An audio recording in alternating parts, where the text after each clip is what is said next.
Good evening, everyone. I'm Grant Hines here to welcome you to a new live broadcast dedicated to keeping you up to date on all things global, regional, national, and everything else in between. We keep things in the moment and happening now. So let's jump in. Prime News starts right now.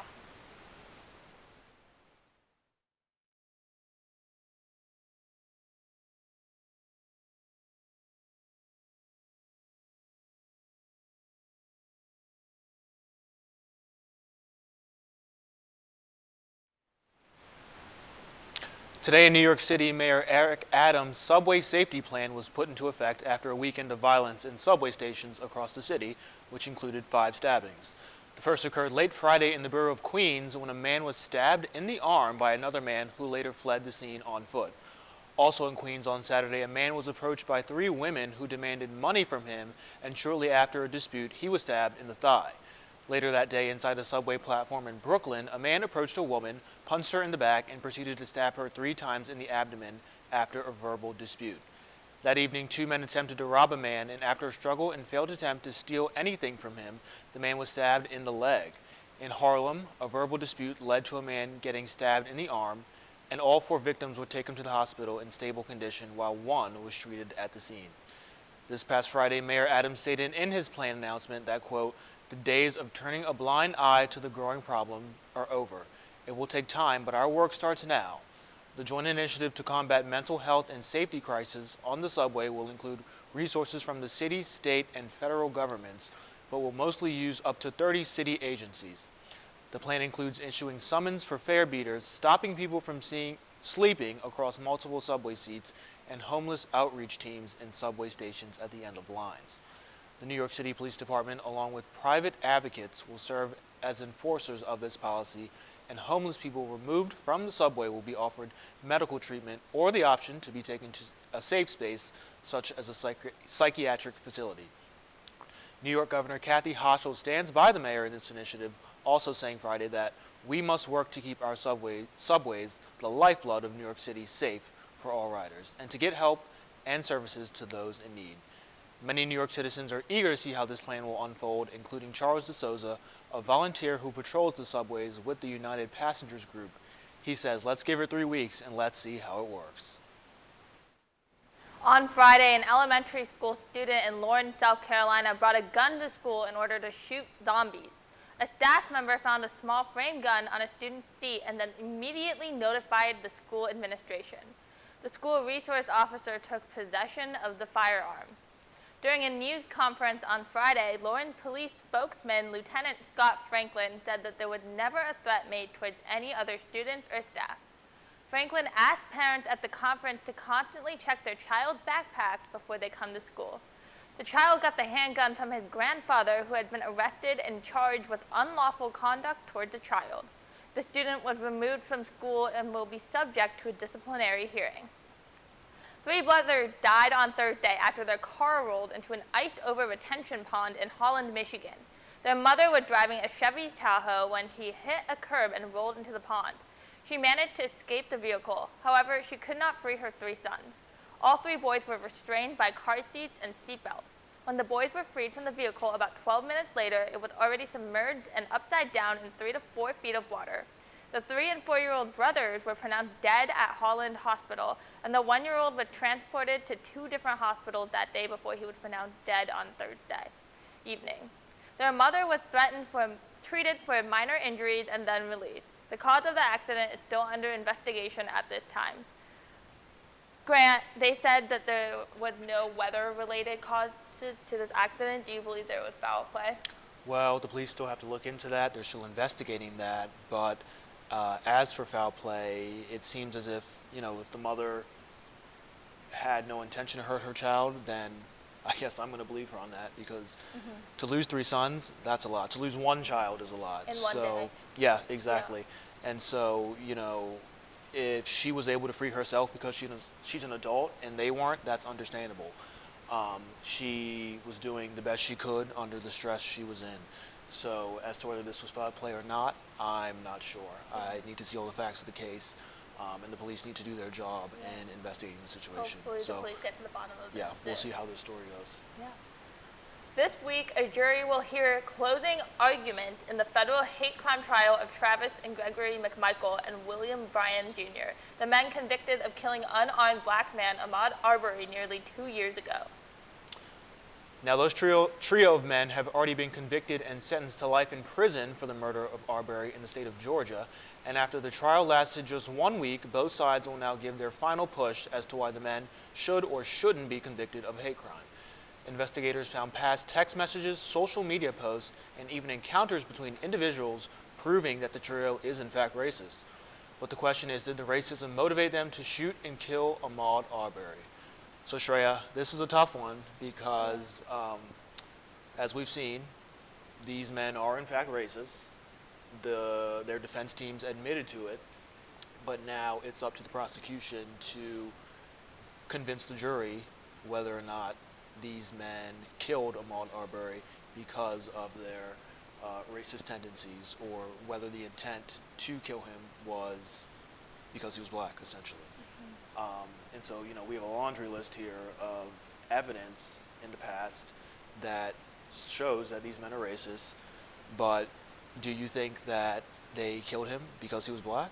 Well, it's an interesting case because there's so much evidence to prove that they are racist.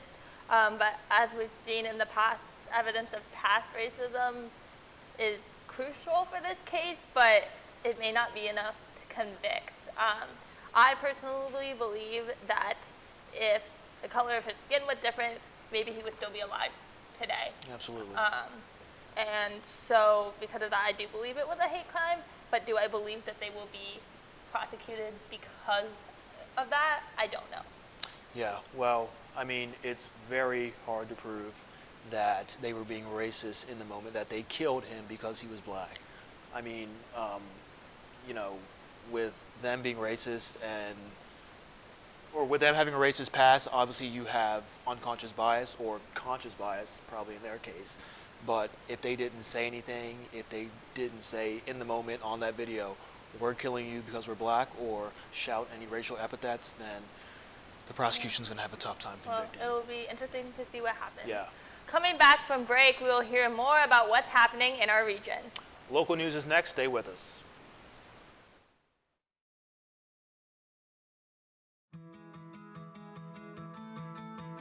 There was a time in my life where I was extremely homesick. I decided that I needed a pet. When I first saw a turtle, my heart was full. He jumped up and kissed me and jumped right into my arms. I immediately went up to the volunteers at the shelter and said, I want him. He's got to come home with me. Now anything but lonely. Every day with Turtle is a perfect day and keeps me company when I'm doing schoolwork.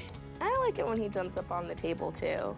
He is a veggie thief. He's an incredible companion and my best friend. Can't say that I've met anybody that doesn't love him too. When I adopted Turtle, I discovered all the things that make him unique. He's a little bit of a lot of things, but mostly he's all pure love.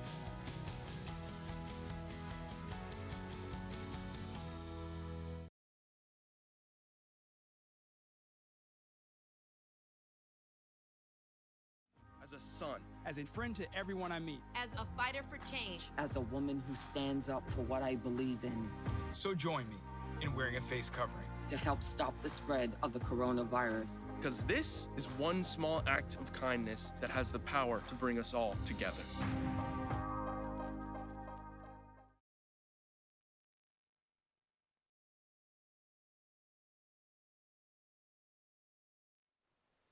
Welcome back to Prime News. I'm Will O'Brien. And I'm Cameron Christie. The former director of External Affairs for the Vocational Rehabilitation Agency in the state of Georgia, Robin Folsom, was indicted last Thursday on 3 counts of false statements and 1 count of identity fraud after she was accused of faking multiple pregnancies by using, get this, a baby bump fat suit that her coworkers eventually saw. Folsom announced that she had given birth in May of 2021, and the man claiming to be the father of the child said she should be granted 7 weeks of paid leave, a proposal that the GVRA later approved. But it turns out that the father, just like the child, wasn't even a real person. Folsom resigned in October of 2021. In a statement of his own, Georgia Attorney General Chris Carr said in a statement, quote, fraud by state employees will not be tolerated, and we will always stand up to protect taxpayer dollars, and we look forward to presenting our case in court, end quote. And Georgia State Inspector General Scott McAfee also says, quote, all state employees, especially those who communicate with the media and general public on behalf of their agency, should be held to the highest standards of integrity and honesty. OIG will continue to hold state employees accountable if they choose to deceive their superiors and receive undeserved compensation, end quote. So I was reading the story and I was just wondering, like, instead of faking a pregnancy to get compensation that you don't deserve, why not just have real children and bring new life into the world so you get the compensation you deserve? Well, she should have thought of that beforehand, so it's like, why didn't she?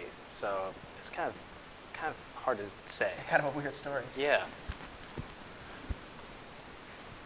A biracial father in North Carolina has gone viral after his remarks about critical race theory at a school board meeting.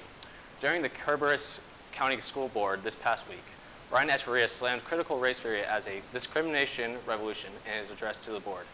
He said, quote, if you believe in CRT, I want to tell you're a liar, because that means you look at your black neighbor and say they're oppressed, and you look at your white neighbor and say they're evil, regardless of your experience you've had with them, end of quote.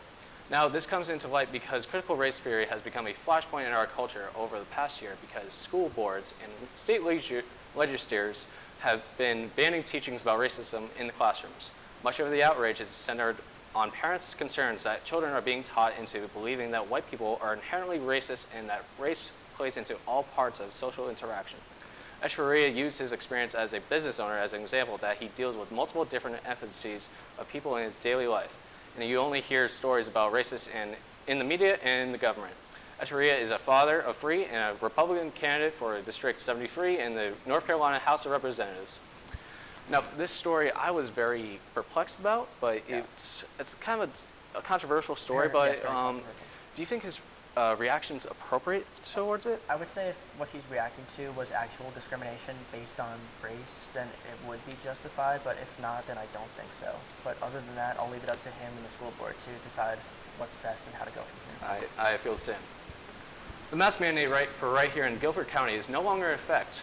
The mandate was set to expire on February 27th, but the County Board of Health voted on Thursday night to drop the mandate early. The motion passed unanimously through the board, and it comes after Governor Roy Cooper recommended that schools and local governments end their mask mandates during a news conference with the North Carolina Coronavirus Task Force on Thursday afternoon. However, there are some exceptions to the motion. For example, masks are still going to be required in locations such as hospitals, healthcare clinics, long-term care facilities, and public transportation in compliance with federal regulations, but for everywhere else, masks are now optional. Governor Cooper saying in a recent statement, quote, we are taking a positive step on mask requirements to help us move safely toward a more normal day-to-day life. It's time to focus on getting our children a good education and improving our schools, no matter how you feel about masks, end quote. So we're in Guilford County, High Point University is in Guilford County. How do you feel about going to class without having to wear a mask, and do you think it could come back given the stats? I mean, to be honest, when I was walking into class today, I had my mask with me, as usual. Right. And when I was putting it on, I saw everyone else with no masks on, and I kind of felt this weird sense of relief. Like, I'm seeing people's faces again. I feel liberated, and I can talk. That's a crucial part in getting an education. You have to see people's faces. And from what I saw, there's still some COVID going around, but I feel like right here in North Carolina, I think we're right past it. So when we get back from break, we will hear down to the field with reporter Brooke Ruffin and Danny Shay to hear what we missed at last night's sporting events. Brooke? Thanks, Cameron. When we return, we will take you to the course and the court to break down what you missed in golf in the NBA this past weekend. Stay with us. Sports is next.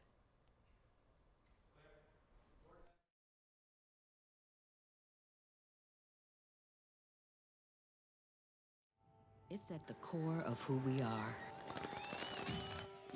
Freedom. The freedom to live without fear.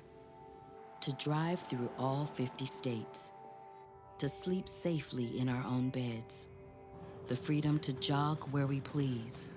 To watch birds in the park. To wear a hoodie. The freedom to breathe. Before we celebrate the freedom most Americans have, we must fight for the freedom all Americans deserve. Because no matter your religion, gender, disability, age, race, all lives can't matter until Black Lives Matter.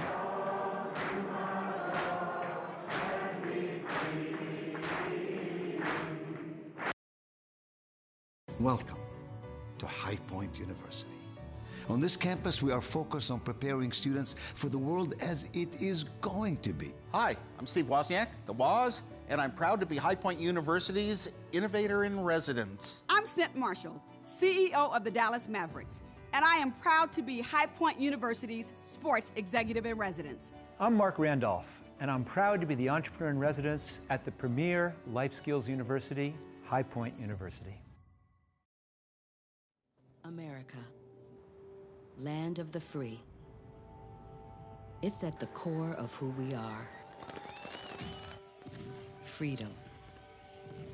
The freedom to live without fear, to drive through all 50 states, to sleep safely in our own beds, the freedom to jog where we please, to watch birds in the park, to wear a hoodie, the freedom to breathe. Before we celebrate the freedom most Americans have, we must fight for the freedom all Americans deserve. Because no matter your religion, gender, disability, age, race, all lives can't matter until Black Lives Matter.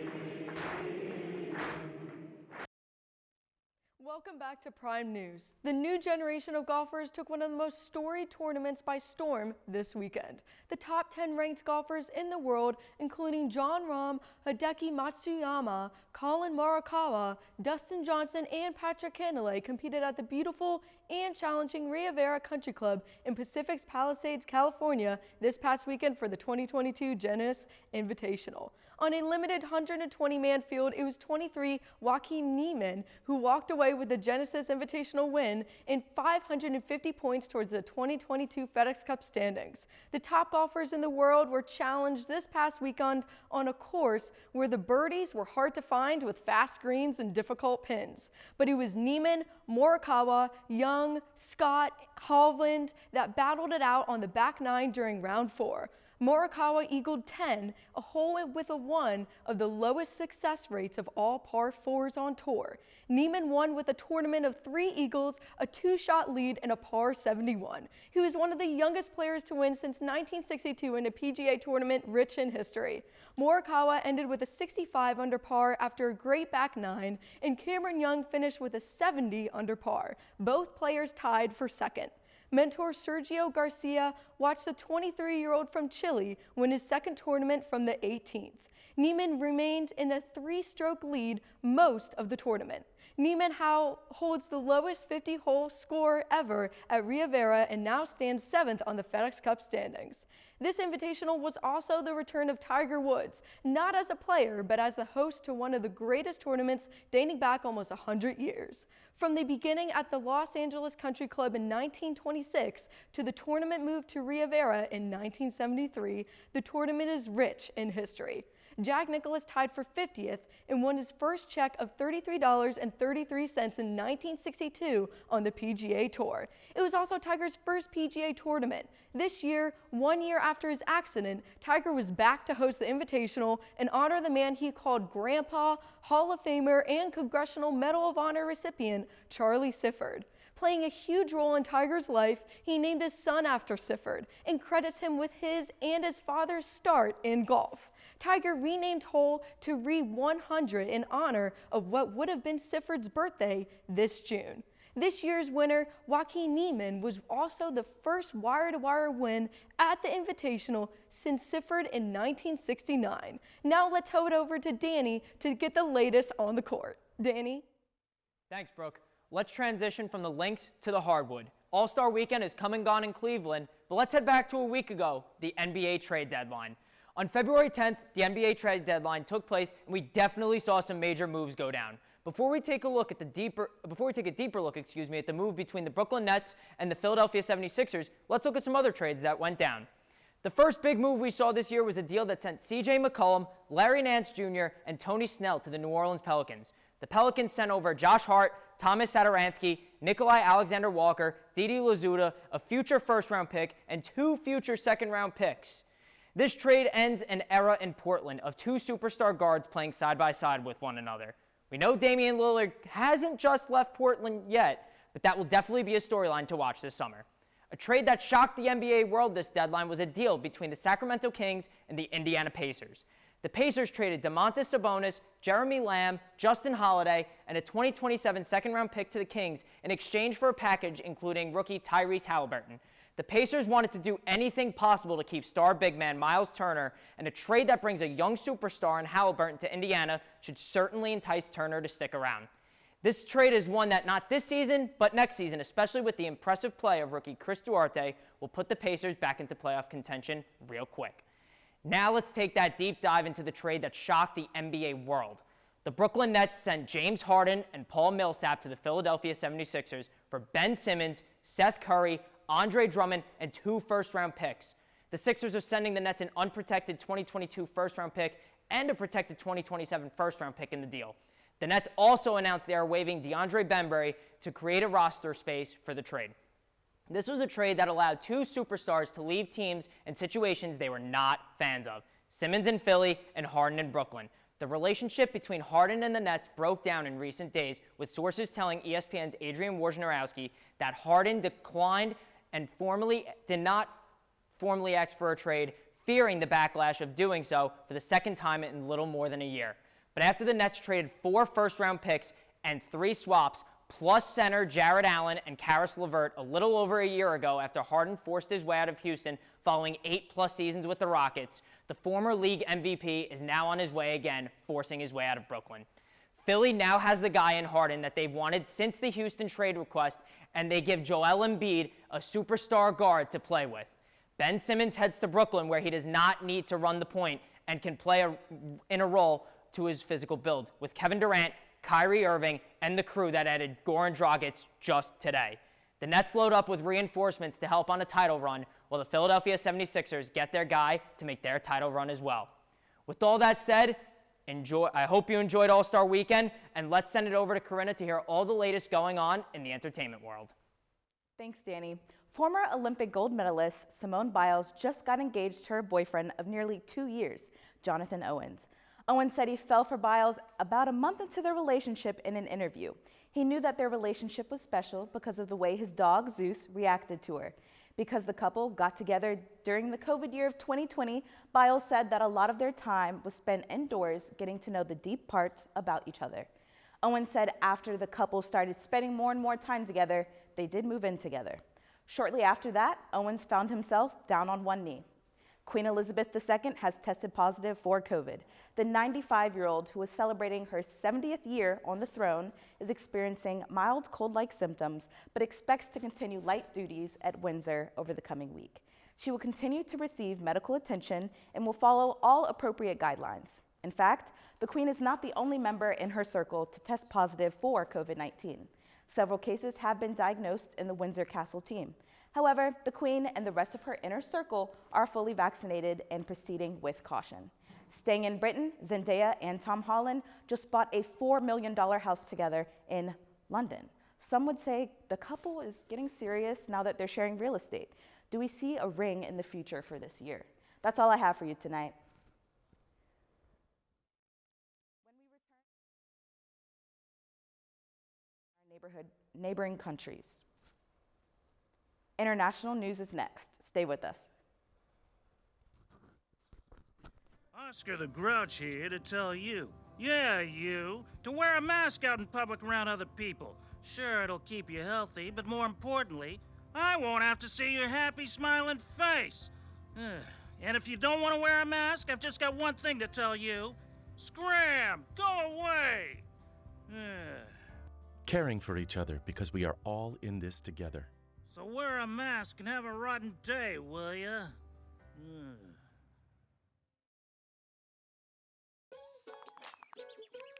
Worried your friend's struggling but don't know how to reach out? You could say, how are you, or get a fake tattoo. You could ask with an app if it works for you. You could write them a text or knit them a sweater. If you can't be together, you could write them a letter. Whatever gets you talking. Whatever gets you talking. You could chat on the game, kick off your flip-flops. You could ask on your couch while you binge watch. However you do it, you gotta ask a friend. And if they don't share, you can ask again. Whatever gets you talking. Whatever gets you talking.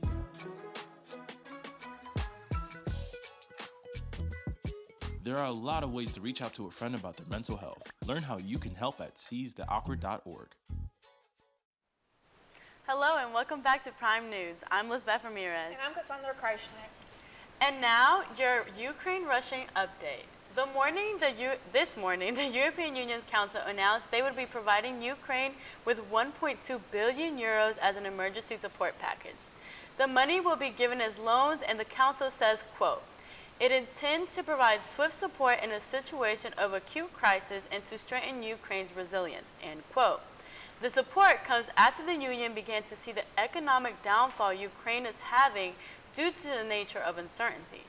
While the European Union and NATO are different organizations, 25 countries are members of both Ukraine is starting to see economic impact in different ways, one being flights being canceled to their capital.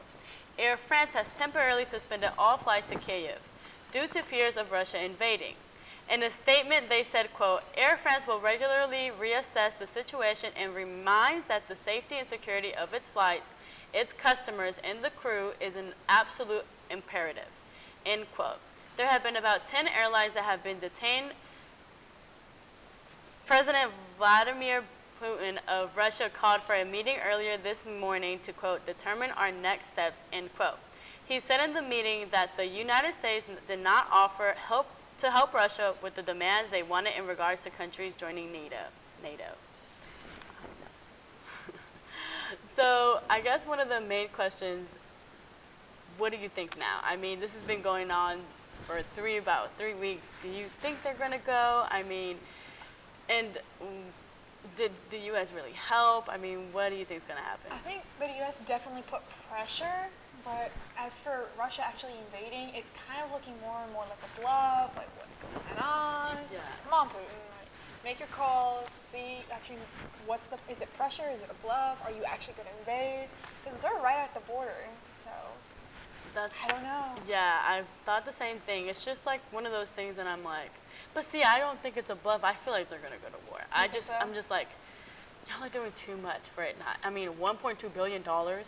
Like, definitely. Well, euros, which translates to like a 1.3 here, it's just like, you're not going to do that just to give them money.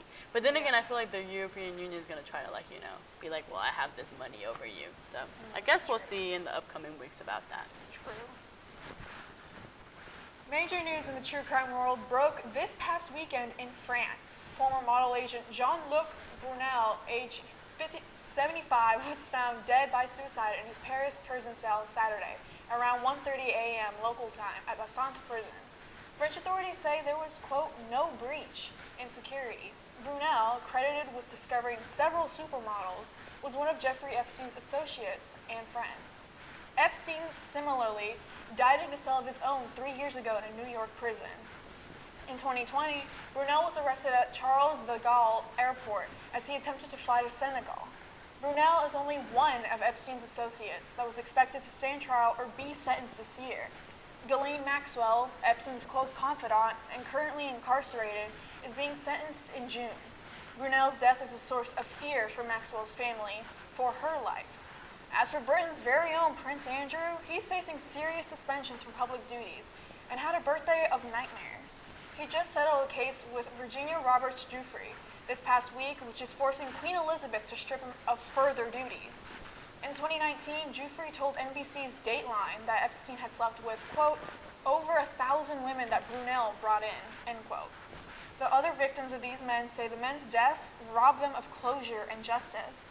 Brunel's lawyers report that Brunel maintained his innocence, despite allegations going as so far as talking to investigators. They also say Brunel, quote, made efforts to prove it.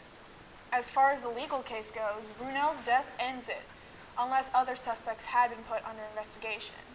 So, do you know anything about the Epstein case? So, I did not watch the documentary. I just was not really into it. I was just like, okay, rich people having so much power and like, okay, I was gonna sound insensitive, but you know, like doing things like it doesn't, you know, surprise me.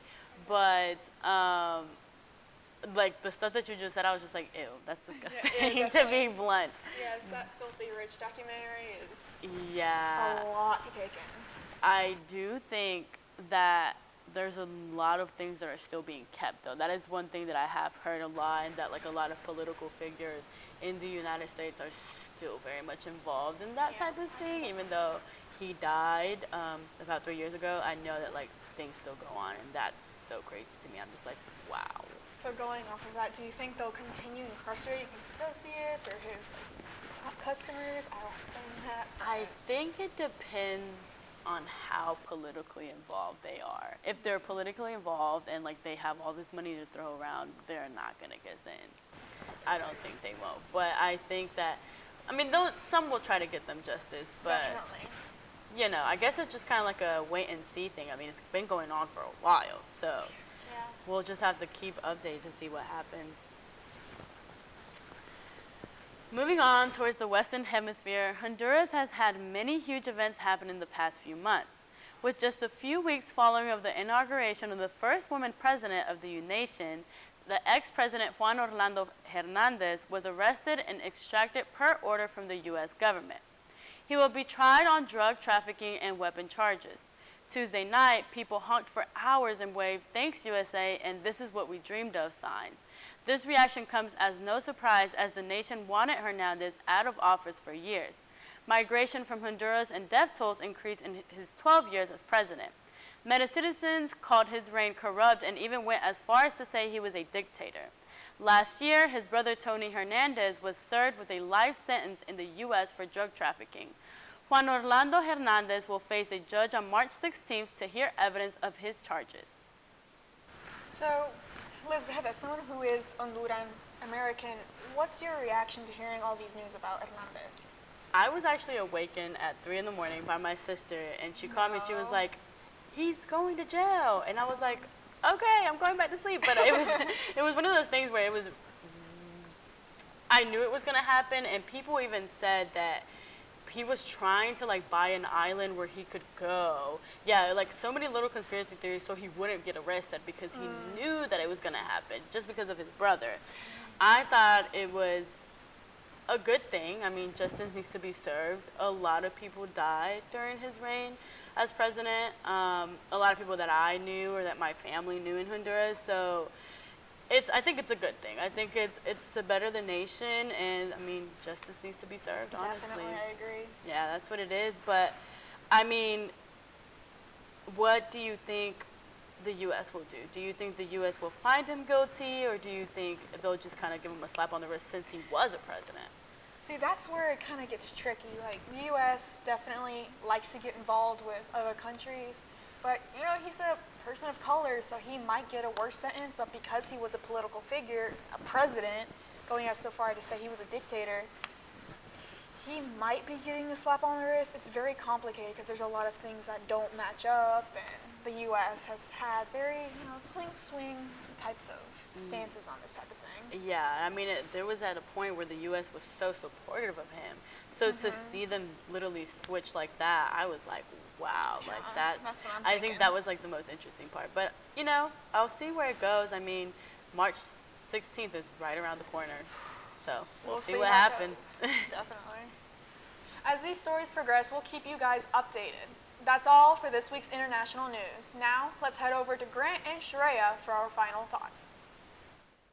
Since this is our last newscast during Black History Month, we want to highlight a marvel of an American figure, and although she may not be recognizable by name or face, she certainly has made an impact on the world.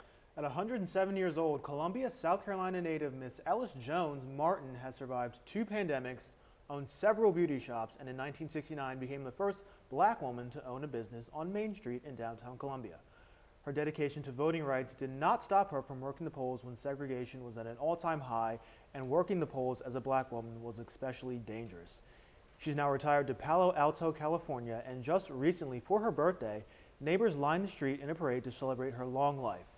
While Miss Martin watched in her rocking chair from her front lawn like the queen she is, holding her dog named Vanity Fair in her lap. Martin says the secret to longevity and success is to trust in God, be good to people, and love the best you can. Shreya, Vanity Fair, that's like the cutest name for a dog. I love it. I love it so much. Yeah. Well, thank you everybody for watching Prime News this week. We hope we've kept you informed of what's in the moment and happening now. I'm Rana. And I'm Grant Hines. Good night, High Point.